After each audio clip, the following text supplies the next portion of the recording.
ஆண்டவராகிய இயேசு கிறிஸ்துவின் நாமத்தினாலே உங்கள் ஒவ்வொருவருக்கும் என் அன்பின் வாழ்த்துதலை நான் தெரிவித்துக் கொள்கிறேன். ஹல்லேலூயா. இதுவரைய சுமந்து நம்மை நடத்தினவர் இனியும் நடத்த அவர் வல்லமையுள்ள தேவனாய் இருக்கிறார்.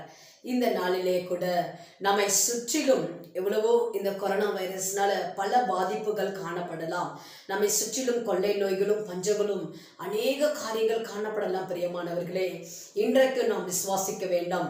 நம்மை சுற்றிலும் இவ்வளவு சூழ்நிலைகள் காணப்பட்டாலும் நம்மை தேவன் கிருபையாய் நடத்தி வந்து கொண்டிருக்கிறார். 10 மாதங்களும் சுமந்து நடத்தினவர் இந்த 11ஆம் மாதத்தையும் நிச்சயம் நமக்கு ஜெயமாய் நடத்தி நமக்கு விசேஷித்த பாதுகாப்பை நமக்கும் நம் பிள்ளைகளுக்கும் குடும்பத்திற்கும் கட்டளையிட்டு அவர் நடத்த வல்லமையுள்ள தேவனாய் இருக்கிறார். விசுவாசத்தை இந்த நாளிலே விட்டுவிடாமல் கர்த்தர் நடத்துவார் என்ற விசுவாசத்தோடு நீங்கள் காணப்படும் பொழுது நிச்சயமாகவே அவர் அருமையாய் உங்களை நடத்துவாராக. கண்களை மூடி நாம் ஜெபிப்போம். எங்களை நேசிக்கிற அன்பின் பிதாவே, இந்த அருமையான வேலைக்காக உமக்கு நாங்கள் நன்றி செலுத்துகிறோம். இந்த அருமையான வேலையிலே உங்க சமூகத்திலே ராஜா ஆண்டவரே கர்த்தாவே, ஒவ்வொரு வாரமும் நாங்கள் ஒவ்வொரு பரிசுத்தவான்களை குறித்து தியானித்து வருகிறோம். இந்த நாளிலே கூட உன் சந்ததியின் மேல் என் ஆசீர்வாதத்தை நான் ஊற்றுவேன் என்று சொன்னீங்களே ராஜா. ஆண்டவரே கர்த்தாவே, உமக்கு ஸ்தோத்திரம். சந்ததிகளையும் ஆண்டவரே எங்களுக்கு ஆசீர்வதித்து கொடுக்கிற தேவனா இருக்கிறீங்க ராஜா. வேதாகமத்திலே ஒவ்வொரு சந்ததிகளை எப்படி ஆசீர்வாதத்தை கொடுத்தீர் என்று நாங்கள் ஒவ்வொரு வாரமும் தியானித்து வருகிறோம். இந்த வாரத்திலும் நாங்கள் தியானிக்க போகிற பரிசுத்தவானுக்காய் நாங்கள் நன்றி செலுத்துகிறோம். ஆண்டவரே, வேதத்திலே இன்றைக்கும் கர்த்தாவே நீர் எங்களோடு கூட என்ன பேச சித்தம் வைத்திருக்கிறோம் வார்த்தைகளை வெளிப்படுத்துவீராக. நீர் பொறுப்பெடுத்து நடத்தும் ஆசீர்வதியும் காத்துக்கொள்ளும். இயேசுவின் மூலம் வேண்டுகிறோம் பிதாவே, ஆமென். சரி, இந்த நாளிலே நாம் ஈசாக்கை குறித்து போன வாரத்திலே தியானித்தோம். இந்த வாரத்திலே நாம் யாக்கோபை குறித்து நாம் தியானிக்க போகிறோம். ஹல்லேலூயா. எப்படி சந்ததிகளை தேவன் ஆசீர்வதிக்கிறார், எப்படி ஆண்டவர் வாக்குத்தத்தத்தை அவர்களுடைய வாழ்க்கையில் மாத்திரமல்ல பிரியமானவர்களே, அவர்கள் பிள்ளைகள் அவர்களுடைய சந்ததிகளை கர்த்தர் ஆசீர்வதிக்கிற தேவனாய் இருக்கிறார். ஆபிரகாமை அழைத்து அவரை ஆசீர்வதித்தார். அந்த ஆசீர்வாதம் அப்படியே கர்த்தர் அவரோடு விட்டுவிடவில்லை. ஈசாக்கை, ஆபிரகாமுடைய மகன் ஈசாக்கை தேவன் ஆசீர்வதிக்கிறார். அந்த ஈசாக்கு எப்படி ஆசீர்வாதங்களை பெற்றார் என்று நாம் ஏற்கனவே தியானித்தோம். அந்த ஈசாக்கினிடத்திலிருந்து ஈசாக்கின் மகன் யாக்கோபு எப்படி ஆசீர்வாதத்தை பெற்றார் என்று சொல்லி இந்த நாளிலே நாம் தியானிக்க போகிறோம். எப்படி ஆண்டவர் வாக்குத்தத்தங்களை கொடுத்து வழி நடத்துகிறார் என்று சொல்லி நாம் பார்க்க போகிறோம். இந்த நாளிலே கூட நாம் தியானிப்போம். ஆதியாகமத்தின் புஸ்தகம் 32ஆம் அதிகாரம், அதிலே 10ஆம் வசனம் சொல்லுகிறது, அடியேனுக்கு தேவரீர் காண்பித்த எல்லா தயவுக்கும் எல்லா சத்தியத்திற்கும் நான் எவ்வளவேனும் பாத்திரன் அல்ல. நான் கோலும் கையுமாய் இந்த யோர்தானை கடந்து போனேன். இப்பொழுது இவ்விரண்டு பரிவாரங்களையும் உடையவன் ஆனேன். எப்படி தேவனிடத்திலே தன்னை எப்படி ஆண்டவர் வழி நடத்தினார் என்று சொல்லி ஒரு சாட்சி, தேவன் நடத்தினதை சாட்சியாய் சொல்லுகிறார் யாக்கோபு. அப்ப இந்த இடத்துல நம்ம பார்க்கும் பொழுது, நான் ஒரு கோலும் கையுமாய் நான் இந்த இடத்தை விட்டு யோர்தானை விட்டு கடந்து சென்றேன். அப்போ இதை சொல்லும் பொழுது உங்க நமக்கு எல்லாருக்குமே தெரியும், ஏசாவின் ஆசீர்வாதங்களை இந்த யாக்கோபு அவர் வாங்கி கொள்ளுகிறார் என்று சொல்லி தகப்பனின் இடத்துல இருந்து அந்த ஆசீர்வாதத்தை அவர் வாங்கி கொள்ளுகிறதை நமக்கு எல்லாருக்குமே தெரியும். அதனால ஏசாவுக்கு பயந்து அவர் என்ன பண்றாரு, தன் மாமன் லாபான் இடத்திலே அவர் போகிறதை பார்க்கிறோம். வழியிலே தேவன் தரிசனமாகி உன்னையும் இந்த பூமியில் உள்ள உன்னுடைய சந்ததிகளையும் நான் ஆசீர்வதிப்பேன் என்று சொல்லுகிறார். அதே போல ஈசாக்கும் தன் மகன் யாக்கோபை ஆசீர்வதிக்கும் பொழுது, எல்லாவற்றிலும் உன்னை ஆசீர்வதிக்கிறவர்களை நீ யாரை ஆசீர்வதிக்கிறே அவங்க ஆசீர்வாதமாய் காணப்படுவார்கள் என்று சொல்லி, என்று உன்னை சபிக்கிறவர்கள் அவர்கள் சபிக்கப்பட்டு இருப்பார்கள் என்று சொல்லி, உன்னுடைய சகோதரனுக்கு நீ எஜமானாய் காணப்படுவாய். பாருங்க, ஏசாவுக்கு கூட நீ எஜமானாய் காணப்படுவாய் என்று சொல்லி ஆண்டவருடைய தீர்க்க தரிசனமான வார்த்தையை சொல்லி ஈசாக்கு யாக்கோபை ஆசீர்வதிக்கிறார். ஆனால் இந்த ஆசீர்வாதம் ஏசாவுக்கு கிடைக்க வேண்டிய ஆசீர்வாதம். ஆனால் அந்த இடத்திலே இவர் அந்த இடத்திலே போய் ஏசாவாக காண்பித்து இந்த ஆசீர்வாதத்தை அவர் பறித்து கொள்கிறதை நாம் பார்க்கிறோம். ஆனால் இந்த இடத்திலே பார்க்கும் பொழுது போகும் பொழுது அந்த ஏசாவுக்கு பயந்து ஒரு கோலும் கையுமா பாருங்க, எதுவுமே தன்னிடத்துல இல்லை. ஆனா அவங்க ஈசாக்கு சொல்றாரு, நீ போயிட்டு கானானியர் பெண்களை நீங்க எடுக்காம நீ போய் உன் மாமன் லாபான் அவங்க சந்ததி அவங்களுடைய மகளை நீ திருமணம் செய்து கொள் என்று சொல்லி அனுப்பி விடுகிறதை பார்க்கிறோம். ஆனா சொல்லி அவர்கள் விடுகிறார்கள். அந்த வழியிலே கர்த்தர் எப்படி நடத்துகிறார் பாருங்க. அந்த இடத்திலும் கூட யாக்கோபுக்கு கர்த்தருடைய வார்த்தை கடந்து வருகிறது. அப்போ ஏணி வைக்கப்பட்டு இருக்கிறதும் அதிலே தேவ தூதர்கள் ஏறுகிறதும் இறங்குகிறதையும் யாக்கோபு காண்கிறார். அந்த இடத்துல இருந்து கடந்து சென்றாரு. லாபானுடைய வீட்டிற்கு செல்லுகிறார். அந்த இடத்துல எல்லாருக்குமே தெரியும், ராகேலை அவர் நேசிக்கிறார். ஆனால் லேயாளை லாபான் திருமணம் செய்து கொள்ளுகிறான். அப்போ அவளுக்கு ஒரு 7 வருடம் நீ வேலை செய்ய வேண்டும் என்று சொல்லுகிறார். இன்னும் ஒரு 7 வருடம் ராகேலுக்கு மொத்தம் 14 வருஷம் அங்கேயே ஒரு வேலை செஞ்சு அந்த இடத்திலே தன் மாமன் வீட்டிலே காணப்படுகிறார். இப்போ அந்த இடத்திலே லேயாள் ராகேல் 2 மனைவிகள், அவங்களுக்கு வேலைக்காரிகள் எல்லாம் காணப்படுது. இதெல்லாம் எல்லாருக்குமே தெரியும். ஆனா இந்த இடத்துல பார்க்கும் பொழுது ஆண்டவர் வைத்த விசேஷமான ஆசீர்வாதம் என்ன தெரியுமா? இந்த யாக்கோபுக்கு ஆண்டவர் 12 பிள்ளைகளை கொடுக்கிறார். மொத்தம் 13 பிள்ளைகள். அதுல ஒரு மகள் தீனாலை காணப்படுகிறார். ஆனால் 12 பிள்ளைகள், 12 கோத்திரங்களை கர்த்தர் யாக்கோபின் சந்ததி மூலமாக எழுப்புகிறார். இதுதான் ஒரு பெரிய ஒரு ஆசீர்வாதம் பாருங்க. இந்த இடத்துல நம்ம பார்க்கும் பொழுது சந்ததியின் ஆசீர்வாதங்களை குறித்து நாம் தியானித்து வருகிறோம். ஆபிரகாமை நடத்தினார், ஈசாக்கை நடத்தினார், யாக்கோபு இப்ப பாருங்க வாக்குத்தத்தங்களை கொடுத்து ஆண்டவர் அருமையாய் நடத்தி வருகிறார். அந்த இடத்துல நாம் பார்க்கும் பொழுது ஈசாக்கை நடத்தின தேவன் இப்பொழுது ஆசீர்வாதத்தை யாக்கோபுக்கும் கர்த்தர் கொடுக்கிறார். யாக்கோபுக்கு சாதாரணமான ஆசீர்வாதம் அல்ல. பார்க்கிறோம், நம்ம அதை பார்க்கும் பொழுது 12 கோத்திரங்கள் யாக்கோபின் சந்ததி மூலமாக எழும்புகிறது. 12 பிள்ளைகள், 12 கோத்திரங்களை யாக்கோபின் சந்ததி மூலமாக கர்த்தர் எழுப்புகிறார் என்று நாம் பார்க்கிறோம். அந்த இடத்துல பார்க்கும் பொழுது இந்த இடத்துல 12 கோத்திரங்கள் யாக்கோபின் மூலமாக கர்த்தர் எழும்ப செய்கிறார். பிரியமானவர்களே, தேவனோடு பாருங்க, இந்த இடத்துல நம்ம பார்க்கும் பொழுது அந்த இடத்திலே லாபான் மூலமாக பல போராட்டங்கள் யாக்கோபுக்கு வருகிறது. ஆனால் அந்த இடத்திலே யாக்கோபின் மந்தைக்கும் லாபான் மந்தைக்கும் ஆண்டவர் வித்தியாசத்தெல்லாம் உண்டு பண்ணுகிறார்.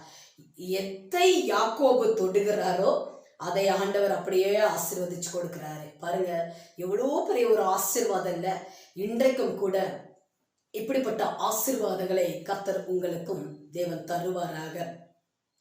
என்னென்ன காரியங்கள் அவர்கள் செய்கிறார்களோ, என்னென்ன காரியங்களை அவர்கள் பண்ணுகிறார்களோ எல்லாவற்றையும் ஆண்டவர் அவர்களுக்கு ஆசீர்வதித்து கொடுக்கிறார். யாக்கோபின் மூலமாக 12 கோத்திரங்கள் எழும்ப ஆண்டவர் கிருபை செய்கிறார். அப்போ இதை பார்க்கும் பொழுது இந்த இடத்துல நாம் வாசிக்கும் பொழுது ஏசாவுக்கும் யாக்கோபுக்கும் இப்போ பல வருடம் ஆயிடுச்சு, 2 பேரும் பார்க்கல. ஆனால் பல வருட ஒரு பகையாய் நம்மளை வந்த என்றைக்கானாலும் யாக்கோபு நினைக்கிறாரு, ஏசா என்னை கொன்று விடுவான், கொன்று போட்டுருவான் என்ன அப்படின்னு சொல்லிட்டு வருட கணக்கா பயத்தோடு காணப்படுறாரு இந்த யாக்கோபு. அவருடைய சந்ததிகள், மனைவி எல்லாவற்றையும் ஆண்டவர் எல்லாவற்றையும் என்ன பண்றாரு? ஆசீர்வதிச்சு கொடுக்கிறாரு. அப்ப அந்த இடத்துல பார்க்கும் பொழுது ஆண்டவர் திரும்ப யாக்கோபுக்கு தரிசனமாகி, நீ உன்னுடைய இடத்திற்கு, நீ உனத்தார் இடத்திற்கு நீ செல், நீ கடந்து இந்த இடத்தை விட்டு கடந்து போன்னு சொல்றாரு. அந்த இடத்துல ஆண்டவர் சொல்லும் பொழுது அப்படியே அந்த வார்த்தைக்கு பாருங்க யாக்கோபு கீழ்ப்படுகிறார். யாக்கோபின் இடத்திலே அந்த ஆசீர்வாதங்களை கர்த்தர் கொடுத்திருக்கிறார். ஆசீர்வாதமா அவர் இருந்தார்னா அதற்கு முதல் காரணம் என்ன தெரியுமா? தேவன் சொல்ற காரியத்திற்கு அவர் கீழ்ப்படிஞ்சார். பாருங்க, அந்த இடத்தை விட்டு நீ கிளம்பு, நீ இருக்கிற அந்த லாபான் இடத்துல இருந்து கிளம்புன்னு சொன்ன உடனே அப்படியே கிளம்புகிறார். பாருங்க, அந்த இடத்துல பார்க்கும் பொழுது அவங்க மனைவிகள் 2 பேரும், ராகேலும் லேயாலும் கூட அவர் சொல்றத அப்படியே தன் கணவர் சொல்லுகிறதை அப்படியே கீழ்ப்படுகிறாங்க. அவங்களும் கிளம்புறாங்க. எல்லாம் அவங்களுடைய எல்லா காரியங்களும் எடுத்துக்கொண்டு கிளம்புறாங்க. கிளம்பும்பொழுது லாபான் அந்த இடத்திலே அவர் இல்லை, அவர் வெளியே சென்று இருக்கிறார். அந்த இடத்துல அவர் தன்னுடைய தரிசனங்களை எல்லாம் தன் மனைவிக்கு சொல்லி அந்த இடத்துல இருந்து அவர்கள் கிளம்புகிறதை பார்க்கிறோம். அப்போ கிளம்பி அவர்கள் பிரயாணப்படும் பொழுது யாக்கோபோடு கூட இருந்தவர்கள் சொல்றாங்க, முன்பதாக வந்து எதிரிட்டு வந்து இந்த ஏசா பாருங்க யாக்கோபை தேடி வருகிறார். ஆனா இவர்கள் தவறுதலாக 400 பேரோடு ஏசா படையெடுத்து வருகிறார் என்று சொல்லி ஒரு செய்தி கேட்கப்படுகிறது. பாருங்க, அந்த செய்தியை கேட்ட உடனே யாக்கோபுக்கு பயமும் திகிலும் நடுக்கமும், என்றைக்கானாலும் அவன் என்னை கொன்று போட்டுருவான் என்று சொல்லி நினைச்சு கொண்டிருந்த யாக்கோபுக்கு இப்ப இன்னும் வேதனை அதிகமா எதிர்ச்சு பாருங்க. அப்போ அந்த நேரத்திலே அவர் கடந்து எதிரிட்டு வருகிறதை நாம் பார்க்கிறோம். இப்படிப்பட்ட ஒரு செய்தி காணப்படுகிறது. அப்போ இந்த இடத்திலே இதை நம்ம பார்க்கும் பொழுது நம்மளை சுற்றிலும் என்ன செய்தி கேட்கப்படுகிறது, என்ன சுக செய்தி கேட்கப்படுகிறதா, இல்லை இப்படி காணப்படுகிறது என்று சொல்லி அப்படி என்று சொல்லி ஒரு தீமையான செய்தியை கேள்விப்படுகிறதா? இன்றைக்கும் அப்படி அல்ல பிரியமானவர்களே. ஒரு நாளும் தீமையை அனுமதிக்கிற தேவன் அல்ல. இந்த யாக்கோபுடைய வாழ்க்கையில தீமை என்று அவர் நினைச்சாரு, ஆனா கர்த்தர் அதை நன்மையாய் மாற்றி கொடுத்தார். பிரியமானவர்களே, இதை பார்க்கும் பொழுது அவன் எதிரிட்டு வந்து காணப்படுவான் என்று சொல்லி அந்த ராம் முழுவதும் தேவனோடு யாக்கோபு போராடுகிறார். போராடி தன்னுடைய பாருங்க அந்த இடத்துல பார்க்கும்போது, நீர் என்னை ஆசீர்வதித்தால் ஒழிய உன்னை போக விடேன் என்று போராடுறாரு. ஒரு நல்ல போராளி பாருங்க, ஜெபிக்கிறவராய் பாருங்க, போராடி ஜெபிக்கிறவராய் யாக்கோபு காணப்பட்டார். அந்த இடத்திலே அவரை முழுவதும் போராடினதுனாலே அந்த இடத்திலே உன்னுடைய பெயர் என்னவென்று தேவன் கேட்கிறார். யாக்கோபு. யாக்கோபுனா என்ன தெரியுமா? எத்தன், ஏமாற்றுக்காரன் என்று அர்த்தம். ஆனால் அன்று இரவு போராடி ஜெபித்தது நிமித்தமாய் அவருடைய பெயரை இஸ்ரவேல் என்று மாற்றப்படுகிறது. இஸ்ரவேல் என்று மாற்றப்படுகிறது. பிரியமானவர்களே, பாருங்க, போராடி ஜெபிக்கிற வாழ்க்கை இருக்கணும். பாருங்க, கிறிஸ்தவ பிள்ளைகளுடைய வாழ்க்கையில நிறைய பேர் கேட்கும் பொழுது, இந்த காரியமா கர்த்தர் பார்த்து கொள்வார் என்று சொல்லுவாங்க. அப்படி அல்ல பிரியமானவர்களே. சில காரியங்களை நாம் தான் போராடி ஜெபிக்க வேண்டும். சில காரியங்களுக்கு உபவாசம் இருந்து நாம் போராடி ஜெபிக்கும் பொழுதுதான் கர்த்தர் அதற்கு பதில் கொடுக்கிற தேவனா இருக்கிறார். இந்த வார்த்தையை கேட்கும் பொழுது நீங்கள் விசுவாசியுங்கள். போராடி காணப்பட்ட இந்த காரியத்துல எனக்கு ஒரு விடுதலை உண்டாகியே தேரணும். வருஷ கணக்கா என் அண்ணனோட இந்த பகை காணப்படுகிறது என்று சொல்லி போராடி கொண்டிருந்த அந்த இடத்திலே யாக்கோபுக்கு வழி திறக்கப்பட்டது. ஹல்லேலூயா. அந்த நேரத்திலே அந்த பெயரை மாற்றின உடனே ஒரு வழிகள் திறக்கப்பட்டது. போராடி அவர் காணப்பட்ட போது வழிகள் திறக்கப்பட்டது. இன்றைக்கு உங்களுடைய வாழ்க்கையிலே போராடி ஜெபிக்கிற அனுபவம் உள்ளவர்களா நீங்கள் நிச்சயமாகவே இந்த போராட்டத்திற்கு கர்த்தர் நிச்சயமாகவே வழிகளை அவர் திறக்கிற தேவனாய் இருக்கிறார். போராடி ஜெபித்த அந்த யாக்கோபுக்கு ஆண்டவர் ஒரு ஜெயத்தை கொடுக்கிறார். அந்த இடத்திலே அந்த பெயர்கள் மாற்றப்படுகிறது. அதே போல ஆண்டவர் என்ன சொல்கிறாரோ அந்த வார்த்தைக்கு தேவனோடு போராடுகிறவராய் முதலாவதாக இருந்தார்.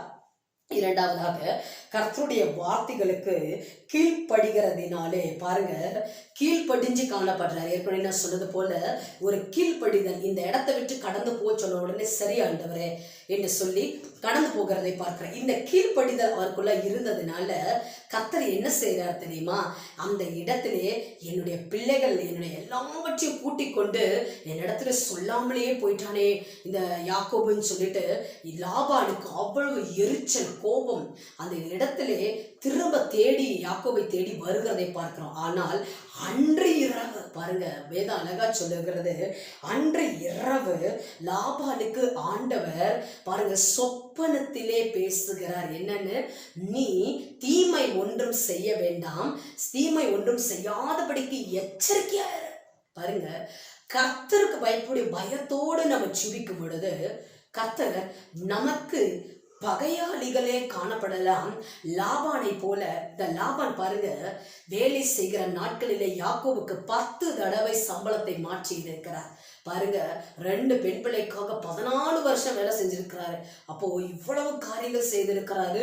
ஆனாலும் லாபானுக்கு அவர் மேல ஒரு கோபம் யாக்கோபு மேல காணப்பட்டிருக்கு. பின்தொடர்ந்து வருகிறார். ஆனால் இந்த யாக்கோபு உண்மையாய் காணப்பட்டதினாலே, தேவனுக்கு பயப்படிய பயம் அவரிடத்திலே காணப்பட்டதினாலே, தேவன் சொற்படி நடக்கிறவராய் யாக்கோபு இருக்கிறதினாலே அந்த லாபானுக்கு சொப்பனத்திலே எச்சரிப்பை தேவன் கொடுத்தார்.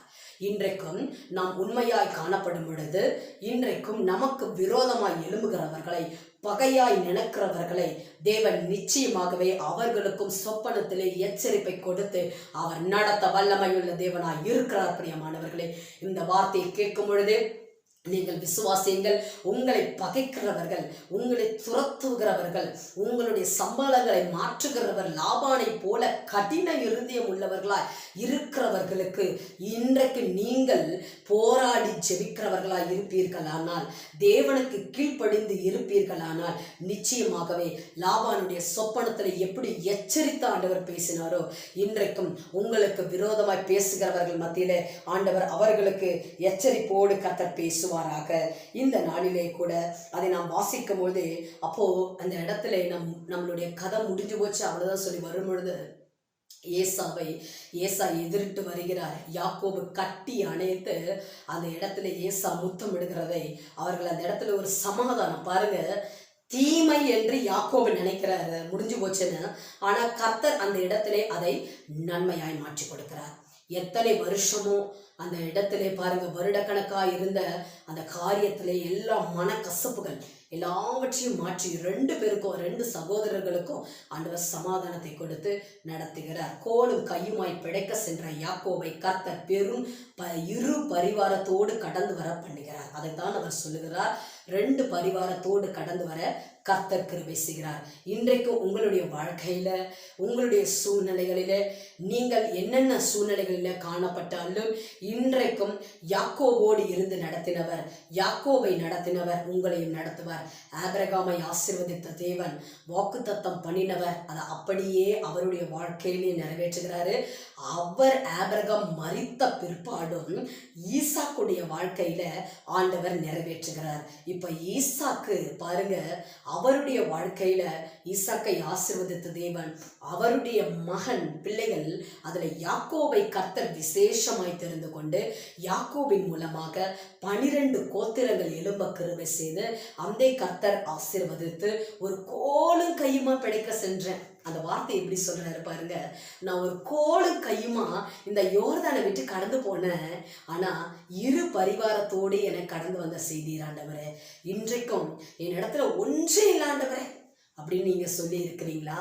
எப்படி நீங்கள் காணப்பட்டாலும் சரி, இன்றைக்கு உங்களுடைய வாழ்க்கையில இருக்கிற எல்லா சூழ்நிலைகளையும் தேவன் மாற்றுவார். இன்றைக்கும் கோலும் கையுமாய் பிழைக்க சென்ற அந்த யாக்கோபை கர்த்தர் இரு பரிவாரத்தோடு திரும்பி வர செய்தார். மனைவியிலிருந்து 12 கோத்திரங்கள் பிள்ளைகளில் இருந்து ஆடு மாடு அந்த இடத்துல அவருக்கு என்னென்ன கர்த்தர் கொடுத்தாரோ, என்னென்ன செழிப்பின் ஆசீர்வாதங்கள் கொடுத்தாரோ, என்னென்ன கொடுத்தாரோ எல்லாவற்றையும் திருப்பி கொண்டு வருகிறார். பாருங்க, அப்ப இவ்வளோ பெரிய ஆசீர்வாதம். ஏன் இந்த ஆசீர்வாதம் அவருக்கு கிடைச்சது என்று பார்த்தா, கர்த்தர் யாக்கோபோடு காணப்பட்டார், கர்த்தர் ஆபிரகாமோடு காணப்பட்டார், கர்த்தர் ஈசாக்கோடு காணப்பட்டார், கர்த்தர் யாக்கோபோடு காணப்பட்டார். அப்போ நம்ம வாழ்க்கையில கர்த்தர் இருப்பார், ஆனால் அவர் வாசம் பண்ணுகிற தேவனாய் இருக்கிறார். இந்த நாளிலே கூட உங்கள் வாழ்க்கையில இருக்கிற அவர் குறைகளை மாற்றுவார். நான் இன்னைக்கு எல்லாத்தையும் இழந்த நிலையில நான் இருக்கிறேன்னு சொல்லி யார் யாரெல்லாம் நீங்க கவலையோடு இருக்கிறீங்களோ, இன்றைக்கும் இந்த யாக்கோபை ஆசீர்வதித்த தேவன், கோலும் கையுமாய் பிழைக்க சென்ற யாக்கோபை ஆசீர்வதித்த அதே தேவனுடைய வல்லமை இன்றைக்கு உங்களை நடத்த போகிறது.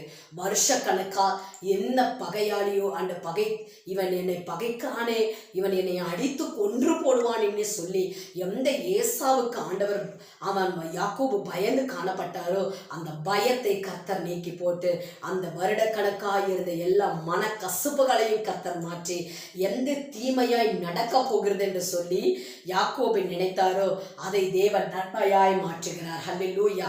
இந்த வார்த்தையை கேட்கும் பொழுது நீங்களும் விசுவாசியுங்கள். இந்த தீமைகளை நிச்சயமாகவே உங்களுக்கு நன்மையாய் மாற்றி கொடுத்து கர்த்தர் சாட்சியாய் நிறுத்துவாராக. இதுவரைய சுமந்து தாங்கி தப்புவித்து நம்மை நடத்தின எபினேசர் இனியும் நடத்த அவர் வல்லமையுள்ள தேவனாய் இருக்கிறார். அப்போ யாக்கோபுடைய வாழ்க்கையிலே நீர் என்னை ஆசீர்வதித்தாலே போக விட. இன்னைக்கு எத்தனை பேர் இதை இப்படி சொல்லி நம்ம ஜெபிச்சு கொண்டு இருக்கிறோம். ஆண்டவரே, இந்த காரியத்தை எனக்கு ஒரு அற்புதம் நீங்க செஞ்சே ஆகணும் ராஜா, சில காரியத்துல நம்ம போராடி ஜெபிக்கும் பொழுது கர்த்தர் வழிகளை அழகாய் திறந்து கொடுக்கிற தேவனாய் இருக்கிறார். இந்த வார்த்தையை கேட்கும் பொழுது விசுவாசிங்கள் போராடி ஜெபிக்கும் பொழுது நிச்சயம் ஒரு அற்புதம் நடக்கும். போராடி ஜெபிக்கும் பொழுது நிச்சயம் ஒரு அற்புதம் நடக்கும். போராடி ஜெபித்த போது யாக்கோபுக்கு அற்புதம் நடந்தது. பகையை கர்த்தர் மாற்றி அந்த இடத்துல சமாதானத்தை கொடுத்தார். வருடக்கணக்காய் பயந்து கொண்டிருந்த காரியத்தில் கர்த்தர் விடுதலையை கட்டளையிட்டார். யாக்கோபு என்ற பெயரை கர்த்தர் இஸ்ரவேல் என்று மாற்றி இருக்கிறார். அல்லேலூயா. இந்த நாளிலே கூட இந்த வார்த்தையை கேட்கும் பொழுதே கர்த்தருக்கு பயப்படைய பயம் நம் இடத்திலே காணப்படுது. நம் வழிகள் சரியாய் காணப்படும் பொழுது லாபானை போல இருக்கிற நபர்களுக்கு ஆண்டவர் சொப்பனத்தில் எச்சரிப்பை கொடுப்பார். பிரியமானவர்களே, இந்த வார்த்தையை கேட்கும் பொழுது நீங்கள் போராடி ஜெபிக்கிறவர்களாய், தேவனுக்கு பயந்து நடக்கிறவர்களாய் நீங்கள் காணப்படும் பொழுது எல்லா பகையோடு இருக்கிற காரியங்களை கர்த்தர் சூழ்நிலை மாற்றுவார். கண்களை மூடி நாம் ஜெபிப்போம். எங்களை நேசிக்கிற அன்பின் பிதாவே, இந்த அருமையான வேலைக்காக உமக்கு நாங்கள் நன்றி செலுத்துகிறோம். இந்த நாளிலே யாக்கோபை குறித்து நாங்கள் தியானித்து வராச்சா. இந்த யாக்கோபனுடைய வாழ்க்கையிலே போராடி ஜெபிக்கிறவராய் அவர் காணப்பட்டதினாலே ஆண்டவரே அந்த போராட்டத்திலே ஒரு ஜெயம் காணப்பட்டது. தீமை நன்மையாய் மாறினது. கோலும் கையுமாய் பிழைக்க சென்ற யாக்கோபை பெருங்கூட்டமாய் ஆண்டவரே இரு பரிவாரத்தோட கடந்து வர செய்யுங்கப்பா. அதற்காக ஸ்தோத்திர ராஜா. இன்றைக்கு இந்த வார்த்தை கேட்கும் பொழுதே நான் எல்லாம் இழந்து காணப்படுகிறேன் என்று சொல்லி யார் யார் அந்த சூழ்நிலையிலே இருக்கிறார்களோ அவர்கள் வாழ்க்கையில இருக்கிற எல்லா நிந்தைகள், அவமானங்கள், போராட்டங்களும் மாறுவதாக, இழந்ததை இரட்டிப்பாய் கொடுக்க பார்க்கிறவைக்காக நன்றி. யோபுவுக்கு இழந்ததை இரட்டிப்பா கொடுத்தீங்க ராஜா. ஆண்டவரே கர்த்தாவே மக்கு ஸ்தோத்திரம். யாக்கோபுக்கு இரு பரிவாரத்தோட கடந்து வர செஞ்சீங்கப்பா. இதே போல யார் யாரெல்லாம் என்னோடு கூட இணைந்து ஜெபித்து கொண்டிருக்கிறாங்களோ அவர்களை ஜெபிக்கிறவர்களாய் மாற்றுங்க. போராடி அவனுடைய சமூகத்திலே ஜெபிக்கிறவர்களாய் மாற்றுங்க. அதே போல ஆண்டவரே யாக்கோபன் இடத்துல இருந்த குணம், அப்பாமக்கு ஸ்தோத்திர ராஜா. தேவனுக்கு கீழ்ப்படிதல், கர்த்தர் என்ன சொல்றாரோ அதன்படி நடக்கிறவராய் அவர் காணப்பட்டதினாலே அவருக்கு விரோதமாய் லாபான் எழும்பின போதும் சொப்பனத்தை எச்சரிப்பை கொடுத்தீங்க. உமக்கும் ஆண்டவரே கீழ்ப்படிந்து நடக்கும்போது இந்த எச்சரிப்பை கொடுத்து ஆண்டவரே ஜனங்கள் யார் யாரெல்லாம் பகையாய் எழும்பி ஜனங்களுக்கு விரோதமாய் எழும்புறாங்களோ அவங்களுக்கு நீங்க சொப்பனத்திலே பேசுகிற தேவனாய் இருக்கிறேன். நீ செய்ய பறக்கிறவைக்காக நன்றி. ஏசாவோடு ஆண்டவரே யாக்கோபுக்கு ஒரு பெரிய சமாதானம் கிடைத்தது. அந்த இடத்துல 2 சகோதரர்களை ஒருமித்து ஆண்டவரே கர்த்தாவே அப்பா ஒரு மனதோடு கர்த்தாவே சமாதானத்தோடு செல்ல கர்த்தர் கிருபை செஞ்சீங்கப்பா. இந்த வழியிலே கூட ராஜா யார் யார் என்னென்ன காரியங்களுக்காக பயந்து கொண்டிருக்கிறாங்களோ இயேசுவின் நாமத்தினால காரியம் மாறுதலாய் முடிவதாக. இயேசுவின் நாமத்தினாலே இந்த வழியிலே கூட தீமையை நன்மையாய் மாற்றுவீராக. இந்த காரியத்துல ஏசாவை குறித்து பயந்து கொண்டிருந்த யாக்கோபுக்கு கர்த்தர் தீமையை நன்மையாய் மாற்றினது போல இந்த வார்த்தையை கேட்கிற என் அன்பு சகோதர சகோதரிக்கு கர்த்தர் நீ பலப்படுவீராக. ஆண்டவரே பலப்படுத்தும்படி காய்ச்ச வைக்கிற யார் யார் சரீர சுகவீனத்தோடு இருக்கிறார்களோ நல்ல ஒரு சுகத்தை பெற்றுக்கொள்ளட்டும். குடும்பத்துல சமாதானம் உண்டாகட்டும். இழந்த நிலையிலே நான் இருக்கிறேன் என்று சொல்லி வந்திருக்கிற பிள்ளைகளுக்கு இரட்டிப்பாய் கொடுக்க பார்க்கிறவைக்காக இரு பரிவாரங்களோடு திரும்ப அவங்க தேசத்திற்கு கொண்டு வர பார்க்கிறவைக்காக நன்றி. என்னென்ன பகையாளிகள், என்னென்ன பகைஞர்கள், துரத்துகிற சூழ்நிலைகள் எல்லாவற்றையும் லாபானை போல இருக்கிற கடினங்களை என் தேவனின் மனிதர்களை மாற்ற பார்க்கிறவைக்காக நன்றி செலுத்துகிறோம். சர்வ வல்லமையுள்ள தேவனாகிய கர்த்தாவே ஆண்டவரே, ஆபிரகாமின் தேவனும் ஈசாக்கின் தேவனும் யாக்கோபின் தேவனுமாய் இருந்த தேவன் இன்றைக்கு எங்கள் தேவனாய் இருக்கிறபடி இவர்களை வழி நடத்தி இவர்களுக்கு கொடுத்த வாக்குத்தத்தங்களை நிறைவேற்றி இவர்களையும் இவர்கள் சந்ததிகளையும் இவர்கள் சந்ததிகளையும் ஆசீர்வதித்து இவர்களுக்கு ஆசீர்வதித்த தேவன் எங்களையும் நடத்த பிறக்கிறவைக்காக இந்த வார்த்தை கேட்கிற ஒவ்வொரு பிள்ளைகளையும் ஆசீர்வதித்து அவர்களுக்கு சந்ததிகளின் ஆசீர்வாதத்தை கொடுத்து நடத்த பிறக்கிறவைக்காக நன்றி செலுத்துகிறோம். எல்லாவற்றும் சமூகத்திலே ஒப்பு கொடுக்கிற நிறைய பொறுப்படுத்த நடத்தும் ஆசீர்வதியும் காத்துக்கொள்ளும். இயேசுவின் மூலம் வேண்டுகிறோம் பிதாவே, ஆமேன். கர்த்தர் உங்களை ஆசீர்வதிப்பாராக. ஆமேன்.